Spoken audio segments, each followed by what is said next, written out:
कि नीतीश कुमार जी कहते हैं कि शराबबंदी से लोगों का खान पान और शिक्षा और रहन सहन सुधार हो चुका है, लेकिन जब गांव-गांव में जाते हैं तो शराबबंदी तो कभी हुआ ही नहीं और सब जगह शराब बेच रहे हैं।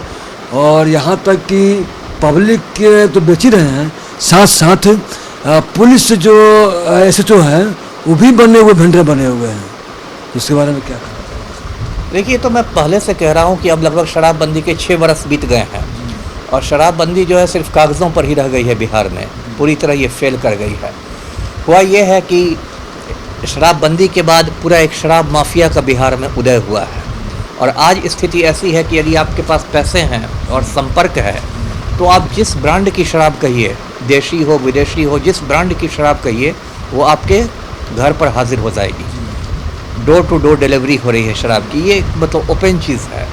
और जैसा आपने कहा पुलिस वालों के बारे में, तो वो भी एक सच्चाई है, कड़वी सच्चाई है कि बहुत सारे जो भ्रष्ट पुलिस अधिकारी हैं उनके लिए एक कमाई का ये जरिया बन गया है। उन लोगों ने शराब तस्करों के साथ साँठ-गाँठ कर ली है, मिली भगत कर ली है, उनको कमाई का हिस्सा मिलने लगा है। तो ये कुल मिलाकर जो शराबबंदी है वो तो एक नौटंकी के सिवाय कुछ नहीं है। और देखिए, शराबबंदी की वजह से बिहार सरकार को राजस्व का हज़ारों करोड़ रुपए का घाटा लगा है, क्योंकि शराब जो होती है उसमें लाख बुराइयां हों, मैं कोई शराब को सही नहीं मानता, लेकिन वो एक राजस्व का एक बड़ा स्रोत होता है शराब की बिक्री। उत्पाद विभाग को उससे बहुत आय होती है, तो वो हज़ारों करोड़ रुपया बिहार सरकार का जा रहा है। और शराबबंदी आप लागू नहीं कर सके, शराब माफिया पैदा हो गया। और इसका एक साइड इफ़ेक्ट ये हुआ है कि जहरीली शराब से आए दिन इतनी मौतें हो रही हैं। आप अक्सर देखते होंगे, अभी छपरा की तरफ लगभग 75 लोग मर गए। 75 लोग सारण जिला में सरकारी आंकड़ा है, जो मेरी जानकारी है 200 से ज़्यादा मौतें हुई हैं और उसको कहीं ना कहीं दबाया है सरकार ने। और ऐसी आए दिन कहीं 10 मौतें होती हैं, कहीं 12 मौतें होती हैं। सबको यदि जोड़ दिया जाए तो पिछले कुछ सालों में बिहार में सैकड़ों मौतें हुई हैं जहरीली शराब से। अब जहरीली शराब की वजह क्या है कि अब जिसको पीने की आदत है, शराब पीने की लत है, वो तो इतनी आसानी से शराब बंद नहीं करेगा। उसके तो खून को मतलब आदत हो गई है अल्कोहल की, तो शराब नहीं मिलने पर उसमें एक बेचैनी होती है उस व्यक्ति में। तो बेचैनी की वजह से वो किसी भी तरह का शराब पीने के लिए तैयार रहता है।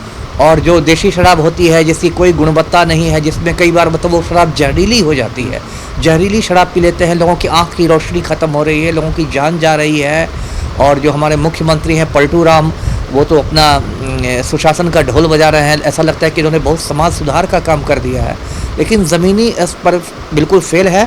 शराबबंदी में आप ये भी देखिएगा कि जितनी गिरफ्तारियां होती हैं, अब तो सुप्रीम कोर्ट की फटकार के बाद काफ़ी उस पर लगाम लगी है, लेकिन पहले अंधाधुंध जो गिरफ्तारियां होती थी, वो गिरफ्तारियां भी ज़्यादातर जो गरीब तबके के लोग होते थे, जो दलित होते थे, बहुत समाज के दबे कुचले लोग होते थे, मेनली उन्हीं की गिरफ्तारी होती थी। और उनको गरीबी की वजह से वो आसानी से उनके परिवार वाले बेल नहीं करवा पाते थे, जमानत नहीं करवा पाते थे, तो जेल में उनकी ज़िंदगी बर्बाद होती रहती थी।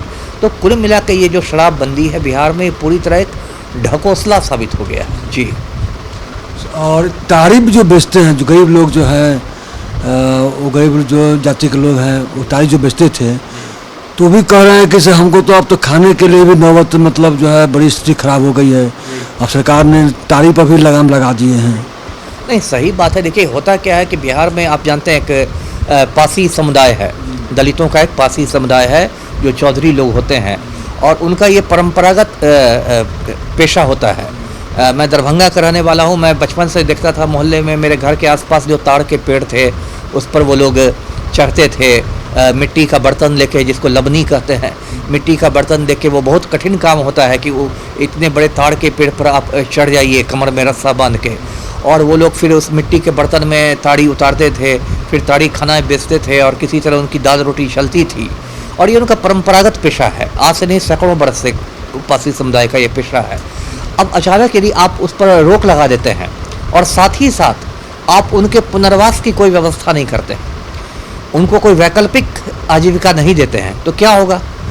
या तो वो भूखमरी की नौबत आ जाएगी, या तो वो भूखों मर जाएंगे, और नहीं तो वो कोई दूसरा अपराध शुरू कर देंगे, वो कुछ चोरी डकैती शुरू कर देंगे। तो पेट तो सबको पालना है, तो कहते हैं ना पापी पेट का सवाल है। ऐसा तो नहीं कि सिर्फ पलटू राम का पेट है, गरीब आदमी का भी पेट है, सबको पालना है। तो इस तरह सरकार ने क्या किया कि पुनर्वास नहीं किया। बीच में एक नीरा की बात आई कि सरकारी स्तर से नीरा बेची जाएगी, लेकिन मैं ऐसा नहीं देख रहा हूँ कि वो नीरा वाली योजना भी जो हुई वो सफल हुई। इक्के दुक्के कहीं पर कहीं नीरा का दिखता होगा। एक बार बीच में बात आई थी कि सुधार डेयरी के जो काउंटर्स हैं उससे नीरा बेचा जाएगा, लेकिन मुझे लगता है कि वो मैं आसपास के लोगों को देखता हूँ, किसी को मैं नीरा पीते भी नहीं देखता। तो वो भी जो सरकार का जो कहते हैं ना कि ये मतलब डपोर शंखी घोषणाएं साबित हुई, तो यही तो हालत है जी।